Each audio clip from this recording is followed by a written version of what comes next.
Hello, Margaret. Hey there, Bob. How are you this week? I'm feeling a lot better, breathing better. Are you? That's good. Good to hear. Yeah. Good to hear. Good to hear. So tonight we're going to talk about a lot of problems that people have with their puppy or adult dog. And that's them getting, let's say, the crazies inside the house. Yes. Have you You ever heard know, of it's called the Zoomies? the zoomies. There you go. We're going to touch Yeah. base on that tonight, and I'm sure we're going to be able to help quite a few people. So I'm going to let you start it off, Margaret. Alrighty. We All right. I'm sure you've had clients ask you like, when I get home from work, my dog is just he just goes nuts. He runs around crazy and everything. And we've had our share of dogs like that. One of my first clients in North Carolina, I remember they lived in a townhouse, so they didn't have a fenced backyard, and they had a yellow lab. And I love yellow labs. If you know me, Right. I love those. This guy was from mainly hunting lines, which what does that tell you? He's bred Yeah. for energy. He's bred to go all Exactly. day long. Yep.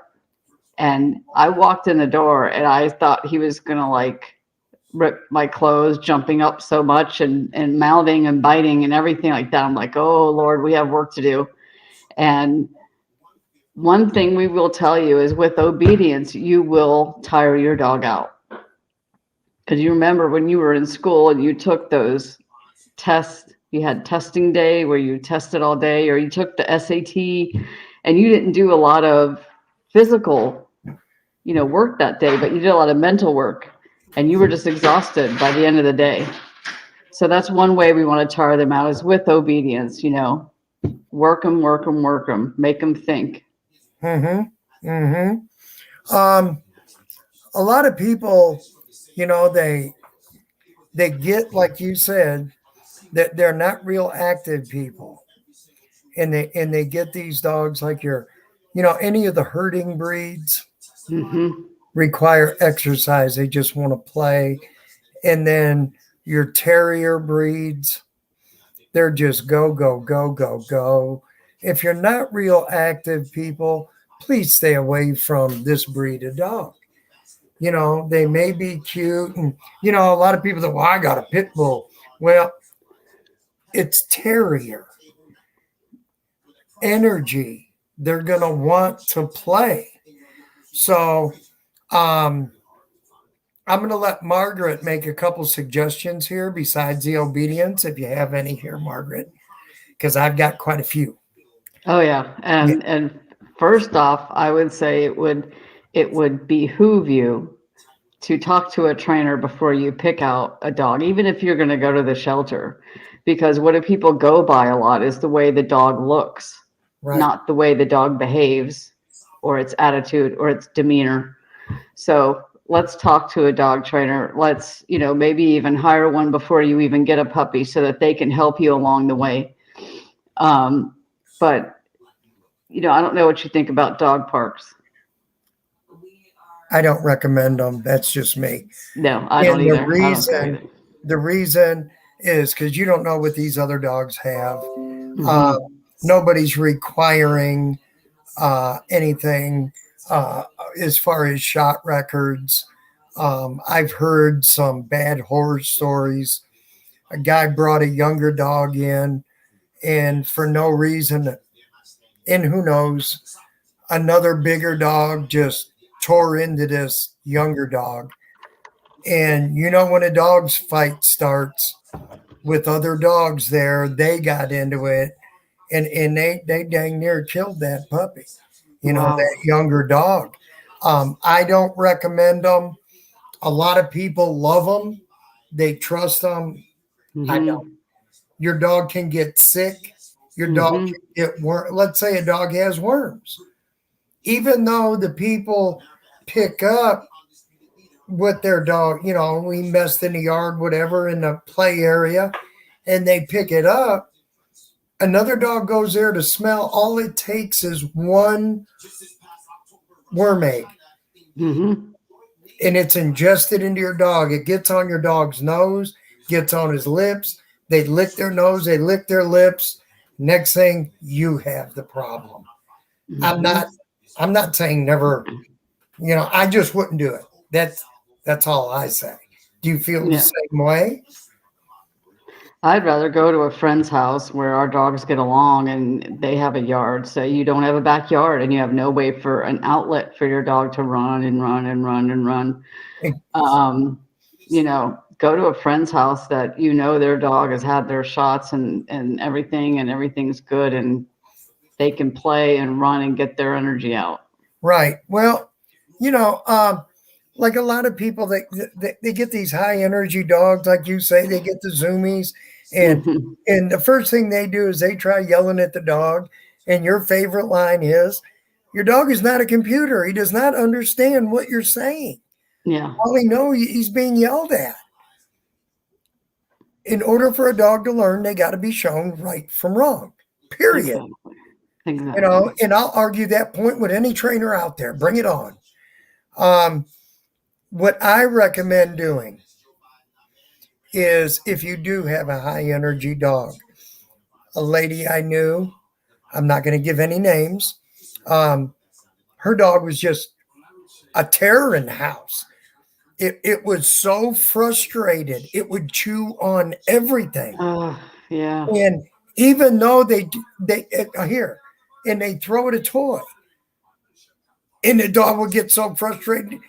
Sometimes he'd shake the toy, sometimes he'd leave it and go right back to, getting his anxiety and stress out, all that energy. And Hmm. I said, "Do you ever well, we let him outside in the backyard all the time." Well, what good is that? He's in the backyard, no Yeah. one to play with, Right. and then you end up with digging problems Yes, I was and just about chewing to up your say.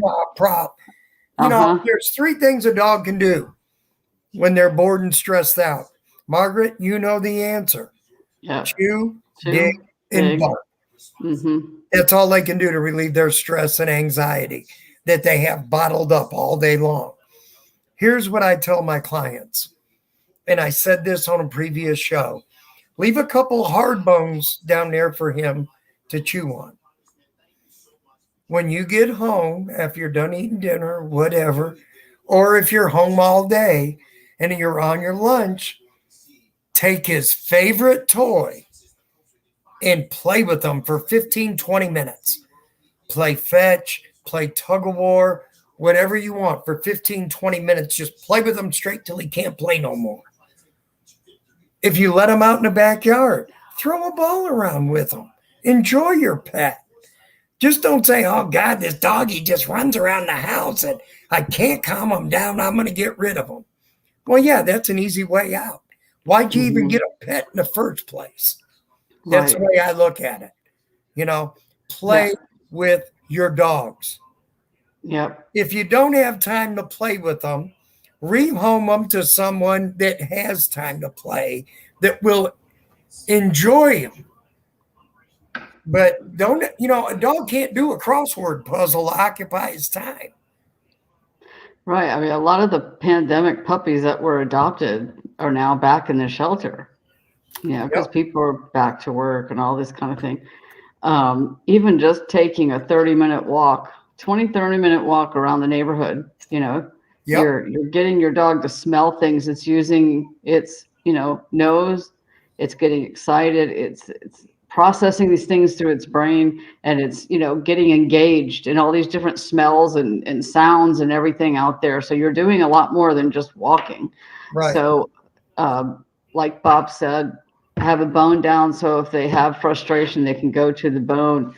Um, and when you get home, you have dinner, this, that, and the other, then have you and your dog time. So if Yeah. your dog's name, go ahead. As far as his toys, don't put a bunch of crap on the floor and Right. expect him to know what they are and play. But yeah, a puppy will play by himself.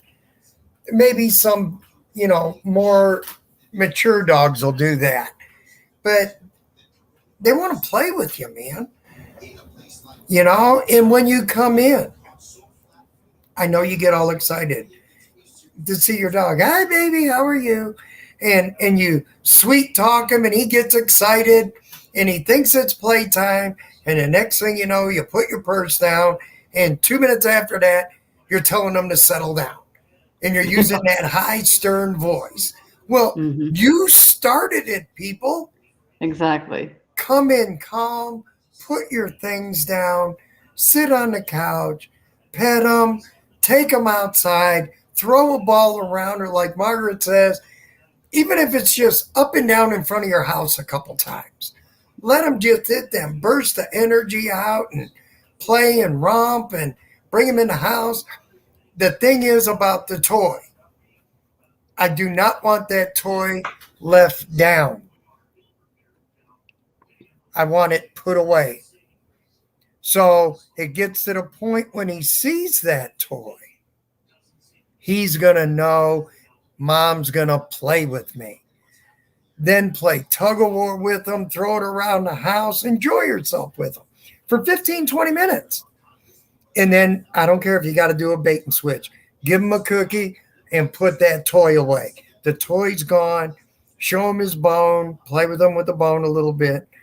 And believe me, it's going to calm him down. You're going to see a big difference in your dog if you do that. But if you leave the same old toys down, they become, it's like a little kid. He's going to get stagnant with that toy. Hmm. And then next thing you know, he's all excited with it for the first couple days. Then it's, yeah, I don't want to play with it. I'll You even know, rotate toys around. Have your toy box, but you can, have the lid on it. And every day, take out three different toys. You got these three today. mm-hmm, Oh, I've been wanting to play with that one, and then put those away when you go to bed. And then the next day, you get out three different ones. And they get excited every time because they're different. right, exactly. But don't just leave them on the floor. The toys become stagnant.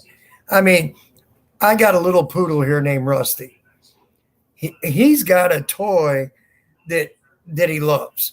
It's just a big old knotted rope bone that's bigger than he is. Once in a while, he'll play with it. He plays with it. He'll get like the Zoom. He comes in from outside and he's all excited. He runs through the house and he grabs that rope and he shakes it. And my wife will play tug of war with him, and I'm going to get it. I'm going to get it. And he picks it up and growls and runs through the house. But it's getting his energy out. He knows he's going to get played with when he grabs that bone. And that's what he goes to. He wants to Hmm. get all his excitement out. He runs to that bone.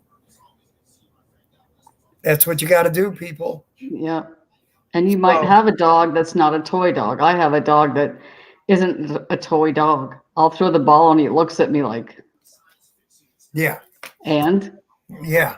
You what'd you expect me throw to it go get for? it? Yeah. I can't hear you, Margaret.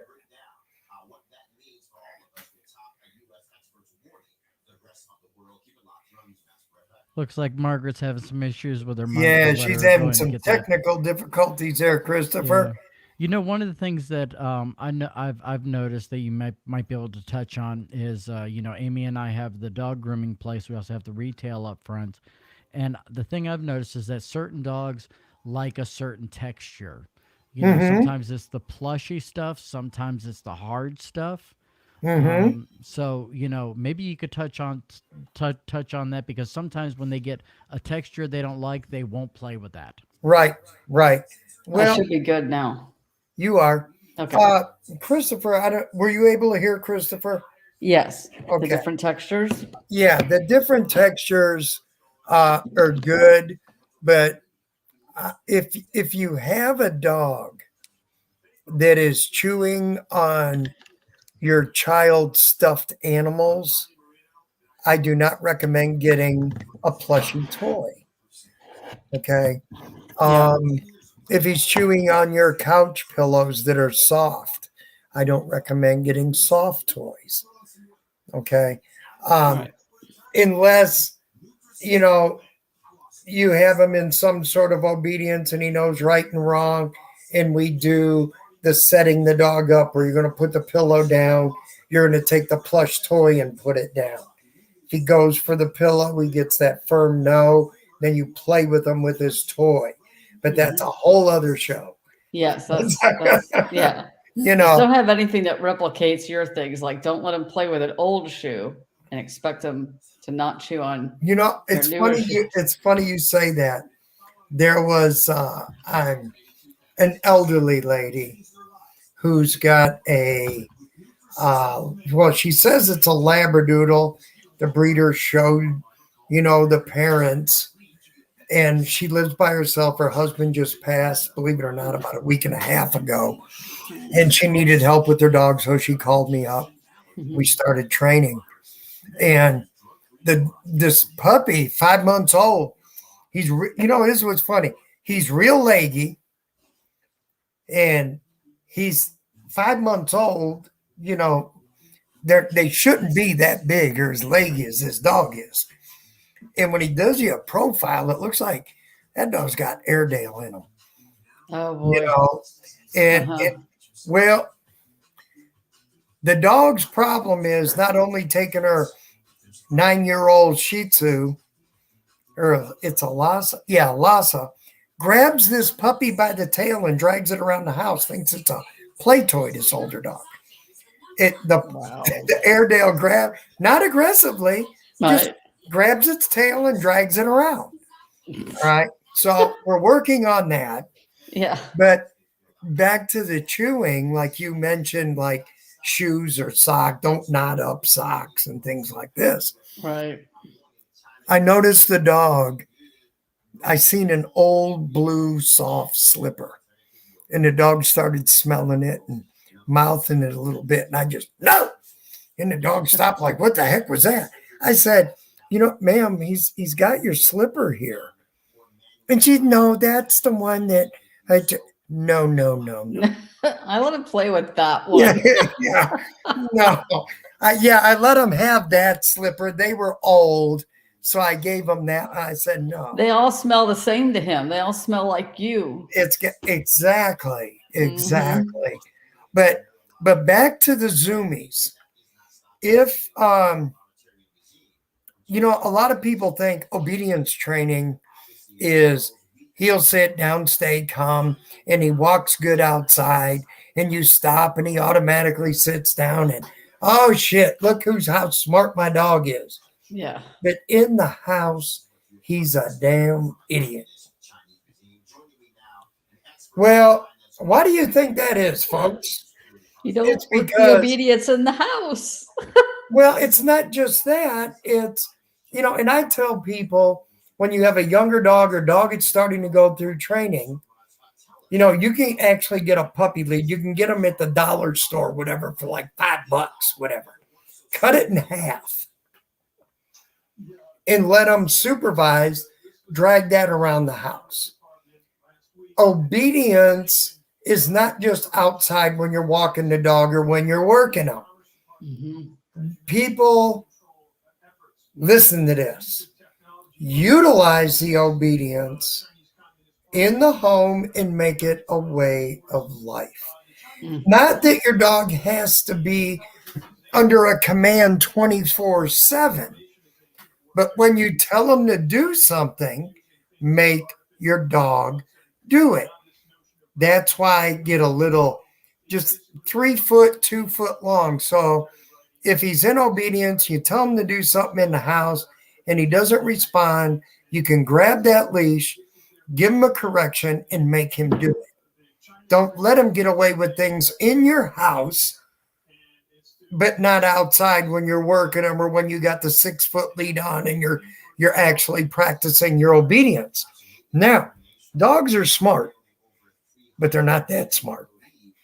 I recommend if you have a 2 foot, 3 foot piece of nylon hanging off the dog, remember, when supervised, each week, cut 1.5 inches roughly off of it. You know it's getting shorter. The dog doesn't. So after a while, all you have is a little, maybe just a clip.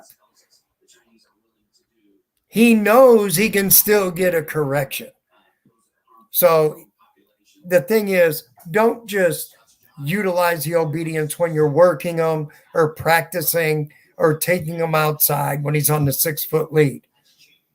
Make it a way of life. You tell him to do something, you make him do it.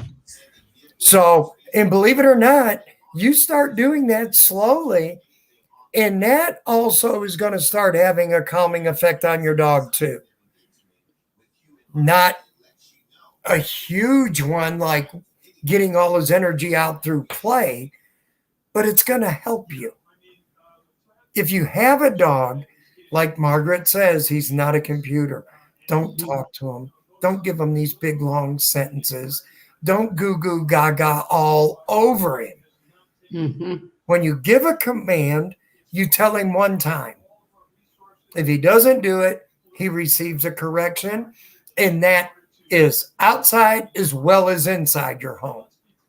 And I'm doing a big corso right now, a female corso. If this dog gets a hold of you, I mean, he will bite. I tested him. He will bite. They're tough Or dogs. she will. Yeah. Corsos are, they're very strong-willed dogs, and you got to stay on them. You got to let them know that you mean business. And I went over with the folks, great people. I love them to death. I love working with them. But the things that really, you don't think about it subconsciously. Come here. And I think I brought this up. Well, come over here. And he lays down over there. Oh, well, I know where he's at. Or 1 minute it's no. And they don't respond. Don't use that no more. You give the nice, sharp no that he responds to. Little things like that you think isn't a biggie. It means a lot to the dog because he got away with it. Mm-hmm. And, I can go on and on over that, and I'll bring this up again. And you've heard me say it, Margaret. Even in the middle of the zoomies, if your dog is being obedience trained or whatever, it's consistency. There's 3 parts, folks. 3. I got my fingers up. 3 parts to consistency. It's not just your dog completing a task. It's your voice tone and it's your leash correction. Why baby a little leash correction if it doesn't get your dog's attention? So subconsciously, you give a correction. No, that didn't work. So the next one, subconsciously in your mind, it's a little firmer. Well, maybe he doesn't respond to that one. Now you're aggravated. And then you, boom, no. And then he responded to it. Folks, don't waste your breath or energy if you know the little ones don't work. If your second correction works or your third correction works with the voice tone, use that the next time it's needed. You want the first one or the last one when you're aggravated. And he says, oh, man, mom means business. Yep. And they will count till you get to that one. Oh, she doesn't mean it till the 5th one. Yeah. I don't have to sit for 3 more because I know 3 more is coming, Yep. And I've been telling people, and you'll get this, Margaret. You're in the military. I was in the military. We each went through boot camp. We each got yelled at every single day. Your drill sergeant didn't say, pick that up. And then next time, hey, can you do me a favor and grab that over there? It's like, oh, yeah, no problem. Pretty right? please. Why? And people, when your dog is in training, it's doggy boot camp. Mm-hmm. It's not, I'm going to get in your butt 1 minute and you're going to do it. And the next minute, you're going to poo-poo over them. No. In boot camp, the reason why they stay on your butt and they drill it in your head, and they're loud, and you think they're mean, but the drill instructors really want to help you, but they drill it into your head. Now, after boot camp's over, oh man, it's like 1,000 pounds were lifted off your shoulder. There wasn't any more yelling. They kind of lightened up on you. Why? Because you know what is expected of you. It was drilled in your head and you did it. So, doggy boot camp, folks. If you enrolled your dog into a 6-week program or 8-week program, whatever, it's doggy boot camp for those 6 week or 8 weeks. And believe me, it's going to help you so much. Not only in the obedience part of it, but when they have the zoomies and you played with them and he wants to keep, you give him that firm no, it's like, oh boy, okay, I'll straighten up. And it'll help you. The only people that aren't going to agree with me on that, and you know what I'm going to say, Margaret, is your 100% positive reinforcement trainers that thinks a cookie solves everything. Right? Right. Dogs chewing on the couch. Here's a cookie. Dogs jumping on you. No, here's a cookie. Give me a break. Yeah. I'm sorry. But as far as the zoomies and your dog highly, highly, highly energetic and wants to go, like a wire-haired fox terrier or a little Scotty or anything with the terrier or your Australian shepherd, your pit bulls, they're bred to move. And they'll move all day. Australian shepherds will run miles all day herding cattle. That's what they're bred to do. I have a client that has an Australian Shepherd, and she has this big, huge ball. And I have a video it somewhere, and because I watched him at my house before, and he will take this and he will, with his nose, push it all up and down the yard, and he loves doing that, and that gets his instinct. He can use his instinct, and he can just go. And it's hilarious how he does it, but he loves it. Yeah. Just whatever your dog loves doing, do it with him. If he wants to run, even if it's putting him on a 30-foot long line and because you're afraid he might run away, whatever, and throw a ball around and let him chase that ball around forever if that's what he likes doing. Play with him in the house. But the only way to fix, as Margaret says, the zoomies, play with your dog. Yep. Interact with them. You're part of their pack, even though you're human. And if you don't do it, they're going to resort to chewing. Baseboards, doors. I went to one lady's house, every kitchen cabinet, because she couldn't control the dog in the house. He was a Rottweiler, big Rottweiler. I've seen holes in drywall. Oh, she put gates up in she showed me her kitchen. And I said, your dog did this? Wow. She said, yeah. I said, why isn't he out in the living? Why do you keep him in the kitchen? We can't control him. So, of course, I started with the training. I said, no more leaving him locked up in the kitchen. We're going to utilize the obedience. We're going to teach him to lay down and stay. Yeah. And it worked. Yeah. The dog wanted to play so much, he was actually knocking this lady down. Whoa. Chewing on her, leaving marks, blood. Dang. The dog wanted to play. Yeah. Well, he wasn't doing it to be aggressive. Yeah. And believe me, that high energy dog will start destroying things in your house if you don't play with them. It'll happen. And you think $1,200 or $1,500 is a lot for training, but just wait till you have $2-3 grand worth of repairs to do in your house. These people have to repair every kitchen cabinet Wow. and the drawers, the silverware drawers, Uh-huh. everything. This dog, any little piece of wood that was sticking out, he was hitting it. He was bored to death. You know, and I felt sorry for the dog.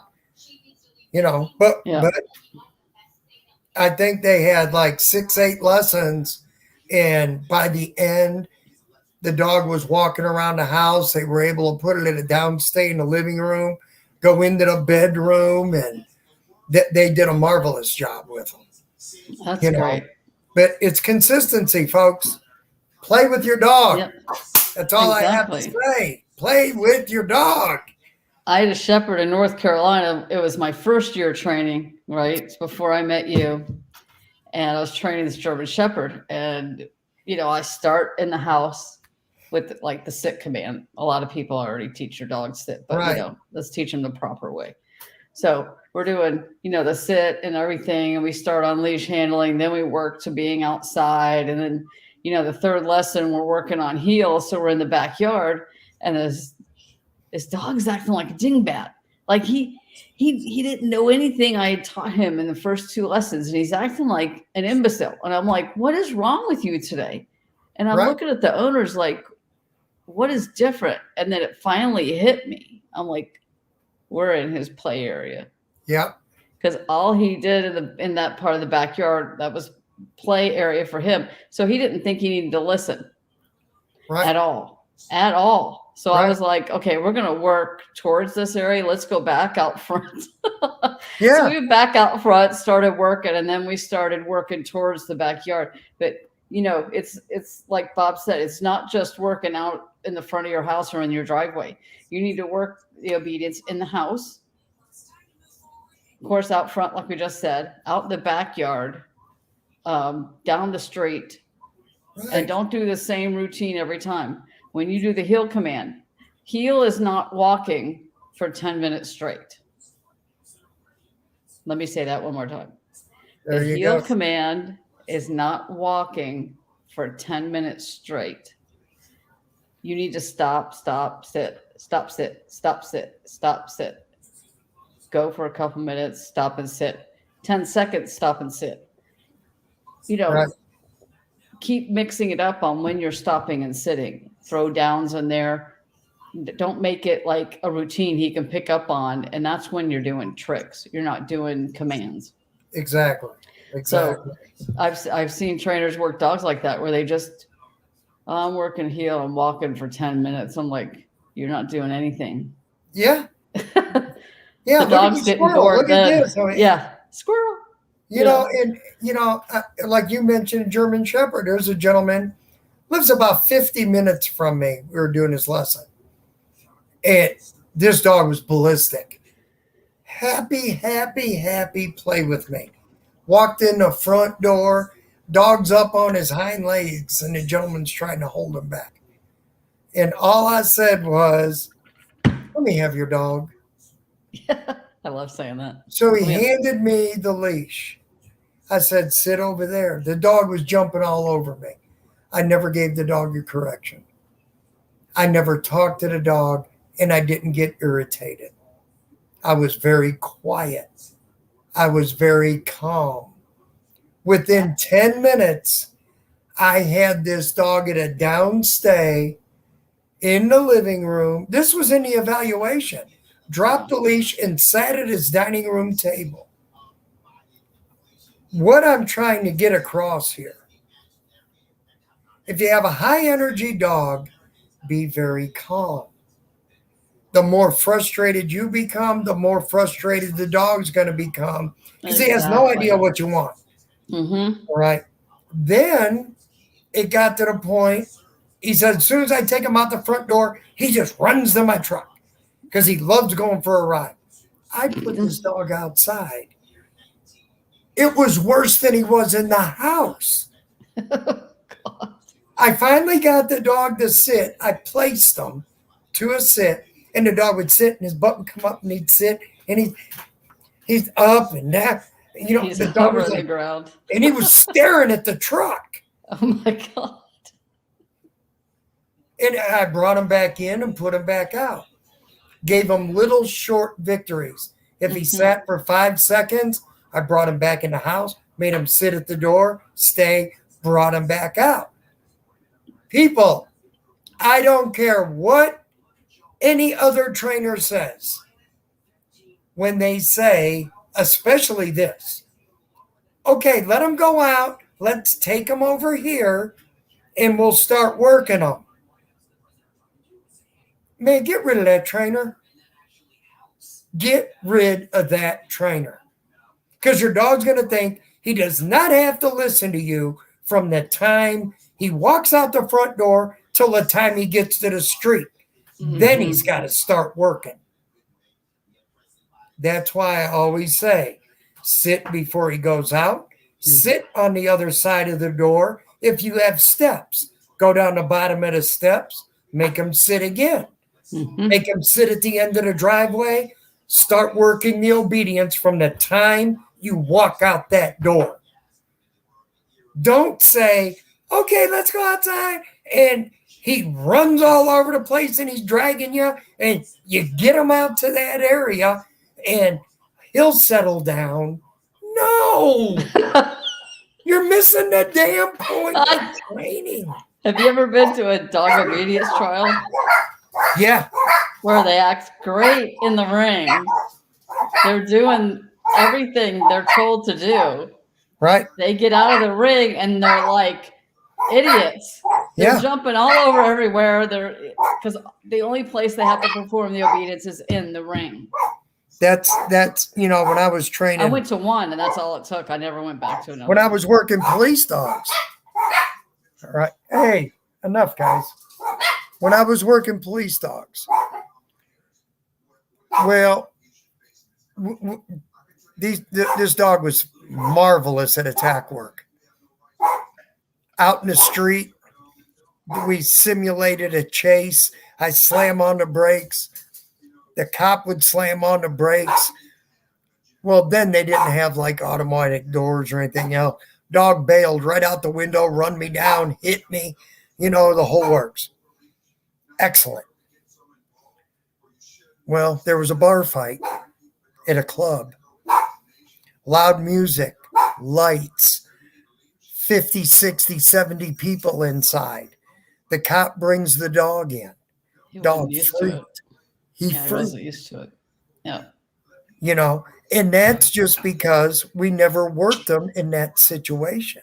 Yeah. So if you're going to work even obedience, work them in every single place you would go. If you walk in the woods a lot, work the obedience in the woods. If you walk in an industrial area, if he's afraid of cars going down, work it. The only way to solve a problem is work your problem. So, I love that little dog. This is Mr. Bubbles.